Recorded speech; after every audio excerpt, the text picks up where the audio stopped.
Today's video is all about experiencing one of the most advanced image to 4K technologies available right now. This isn't just a simple image upscaler. While enlarging the image, it can also regenerate a huge amount of detail based on your prompt. More importantly, it runs incredibly fast, even on a low VRAM consumer PC. And later in the video, I'll also show you how to batch convert an entire folder of images into 4K, along with some important usage details that many people tend to overlook. So if you want to efficiently upscale large numbers of low-resolution images to 4K, and learn how to handle different image styles more effectively during the conversion process, then you'll definitely want to watch this video until the end. Alright, enough talking, let's get started. Hello, welcome to Smart Vision. On this channel, I keep sharing the latest AI tutorials and practical tools. All workflows, materials, and resources from this video are on my Patreon, and are available to download after you register. For supporters, I provide extra professional tools and deeper guides. If you like this content, consider subscribing and supporting the channel. Now let's get started. The technology we're covering today is PiD, short for Pixel Diffusion Decoder, which has been exploding in popularity over the past few days. Traditionally, AI image models use an image upscaler at the final stage to decode the latent into a high-resolution image. PiD works differently. It uses another diffusion AI to actually redraw the high-resolution details. So instead of simply enlarging the image, it decodes, restores details, and generates high-quality textures at the same time. So how can you run this on your own low VRAM PC? It's actually very simple. You only need to install Comfy UI and download a few files.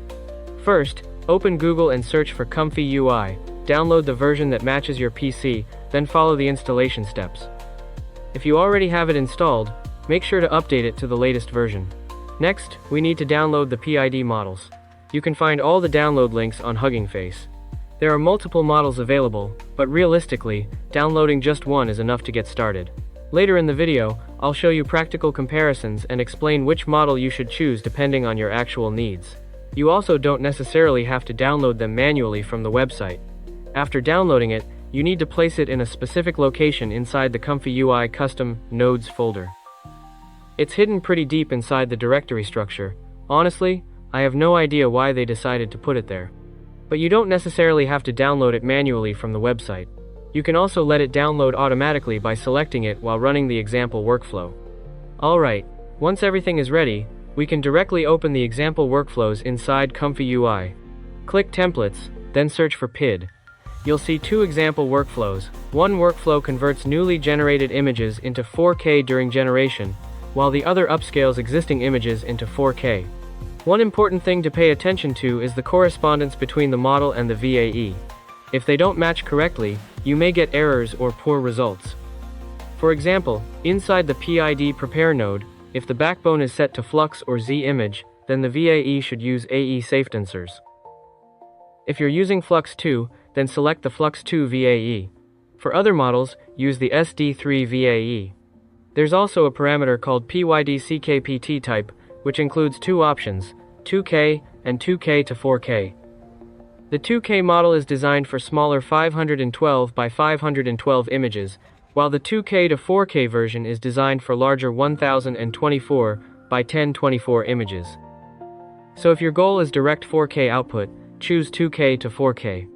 You may have noticed earlier that the 2K models support several backbone types, including Z image, Flux, Flux 2, SD3, Dynov 2, and Siglip.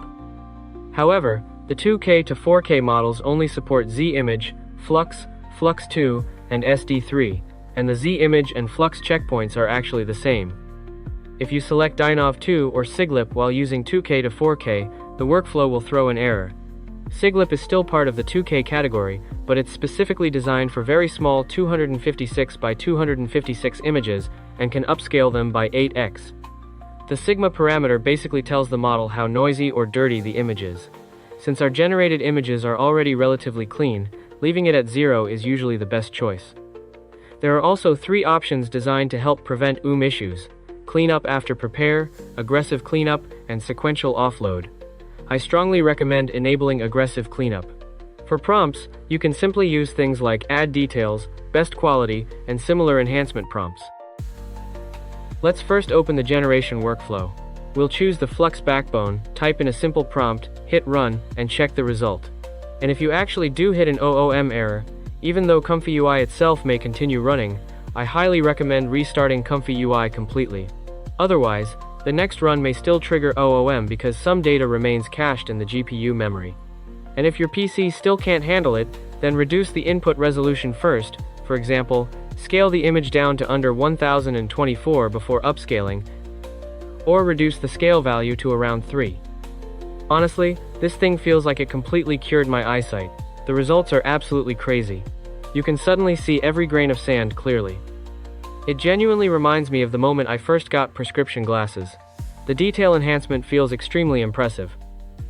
Now let's open the second workflow, the one most people will probably use regularly, upscaling existing images. The parameters are basically the same, except now we directly input our own image. Click Run, and that's it. And honestly, the results are very solid. It adds a surprising amount of extra detail. Especially the hair, the textures on the clothes, the plants, and the smoke, all of them became much more detailed. It also removed this sort of white haze covering the image, which honestly surprised me a bit. Apparently, it thought that layer was getting in the way too. Earlier, I used the Flux backbone for testing, but what about Z-Image, Flux 2, and others? How do the results compare between these different backbones? This test used 3 different image styles. The first category was portrait images. Let's take a look at the results first.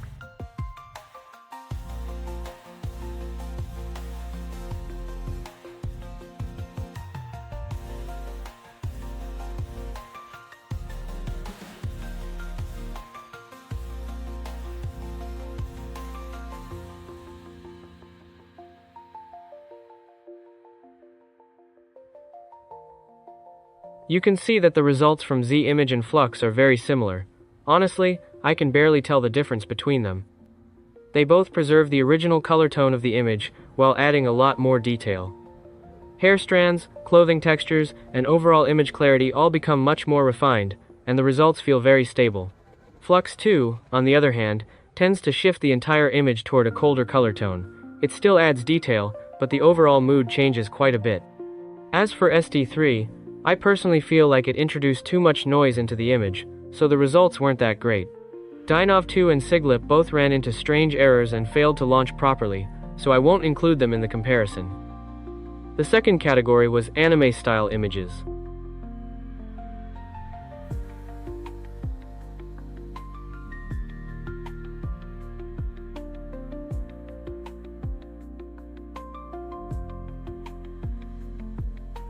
Again, Z-Image and Flux produced very similar results. The image definitely became sharper, but at the same time, it also added a lot of wrinkles to the character's face, which was interesting. Flux 2 still prefers colder tones, and the detail level is fairly similar to Flux. Surprisingly, I actually think SD3 performed really well here. The added details match the anime art style much better. Even though it slightly changes the color tone, I personally think it gave the best overall result for anime images. The third category was landscape images.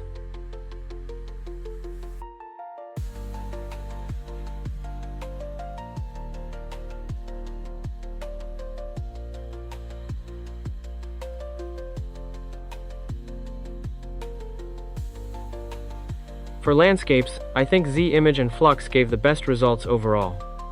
The tree details and overall atmosphere looked very natural, and most importantly, it seemed to remove this strange white haze covering the image.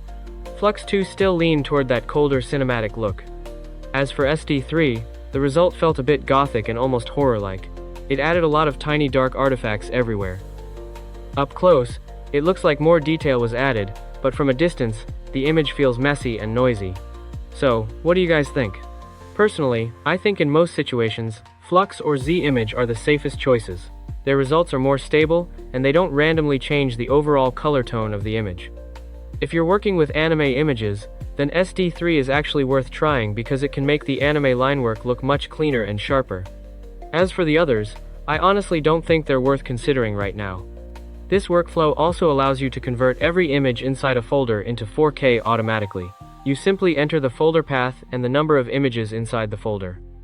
By default, Comfy UI only allows up to 100 images, but if you want more, you can change that limit inside the settings menu. After configuring everything, just hit Run, grab a coffee, and wait for the process to finish. Alright, that's it for today's video. If you enjoyed the content, don't forget to like and subscribe. Your support is the biggest motivation behind my work. And I'll see you in the next video.